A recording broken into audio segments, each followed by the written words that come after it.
The first series of speakers is going to be addressing social impact, partnering for good. And our initial presenter is Theodosios Vallas, the head of the Office of Economic and Commercial Affairs, who will address us with regard to Greece, a public-private sector case study.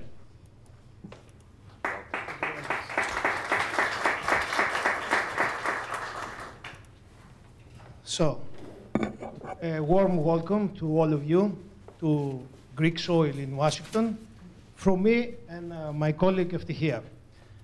Eftihia is really behind all this from the embassy side. I think Eftihia, she must be Spartan because she's that kind of a woman that gives a shield and says, either you win or don't come back. So I have to win today. And what do I have to win? I have to win you. And I have to, in this crisis, I have to present a bright picture of what is happening. We have one of the problems that we had in the period of the fat cows, as I can say, is that we didn't transfer our economy. We stay idle.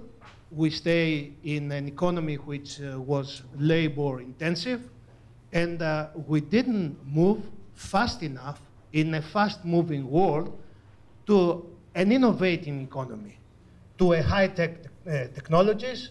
And from 2010, we start running. So we have, and we have to cover a lot of ground. Are we doing something? Is it anything happening in Greece? Surprise, surprise. In 2014, we were ranked third as a percentage of the GDP in private-public partnership, along with Belgium. And in absolute numbers, we had 7 projects after UK, France, and then it was Greece. So something is happening in Greece. Not only we had some projects, but one of the projects, the 24 public schools infrastructure in Attica, which is the region that I come from, in Athens, 110 million euros was named as the agreement of the year 2014 for education. It's not necessary to go through the constructors, but just to give you an idea what kind. I'm sorry if my presentation is a little bit technical, but this is what we have got from Athens. Everything is official and everything is verified, what I'm presenting here. I'm not drafting my own ideas. It is actually what happens. We have 7 fire stations, which they have been delivered. We have 4 schools in the regions of Athens, ongoing. We had 10 schools in the regions of Athens, telematics, electronic ticket. We so much need the electronic ticket in Athens because everybody in Greece thinks that the underground is free. They just go inside and you know what this is creating as the side effect. And the broadband. The broadband, it's the DJ, it's already started. It's been covered a substantial part of Greece.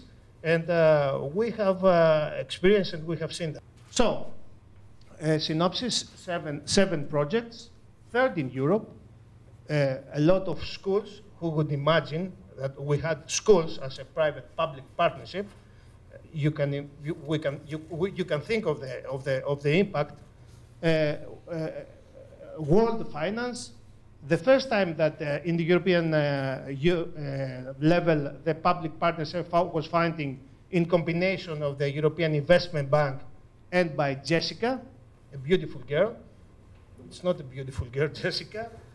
It's the joint European support for sustainable investment in city areas. It's a new tool in the framework of the European Union. What do we have? We have a framework of clear approval process. We have award procedures. We have specified contractual framework. We have fast-track provisions in place. We have provisions that include implementation of the project. We have private sector responsibility for design, build, finance, and operate.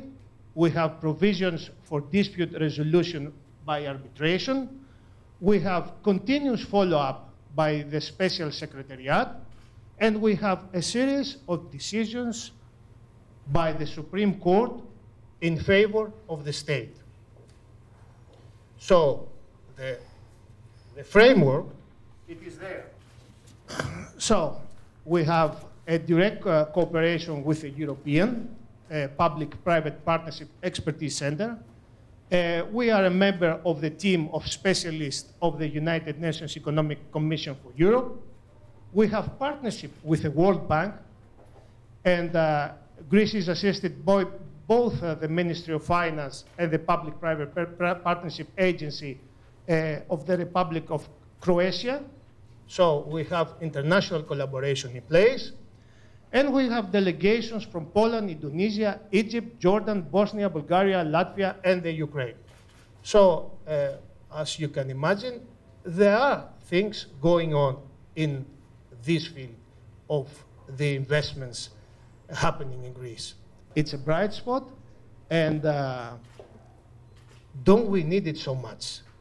Because we are, in Greece, an effect of the crisis, it's that we are bleeding. What is the biggest effect of the crisis? It is that we are losing our youth. There are no jobs, there's 50% unemployment in the youth, and this time, in the 40s, in the 50s, people were leaving Greece seeking job, but it was a workforce. This time, the people that are leaving Greece and seeking jobs elsewhere outside, they are the best of our nation.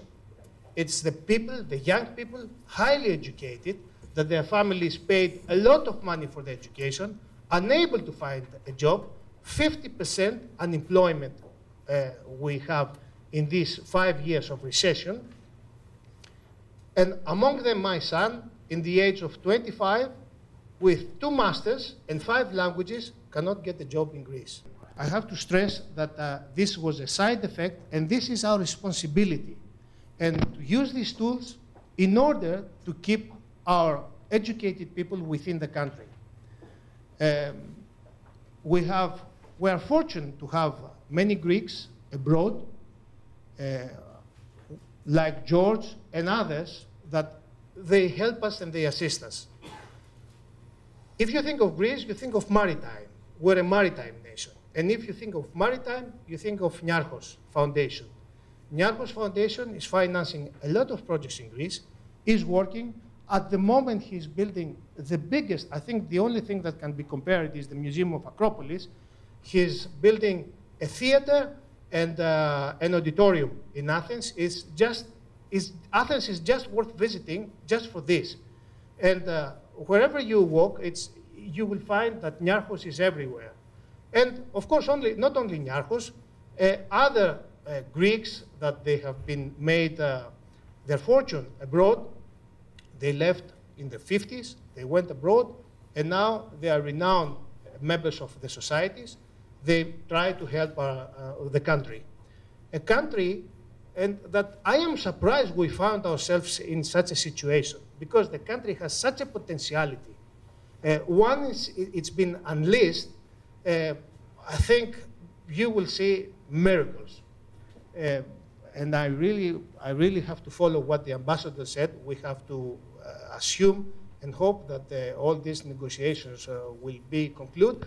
And then the World Bank and everybody is on the standstill to jump and start the investments.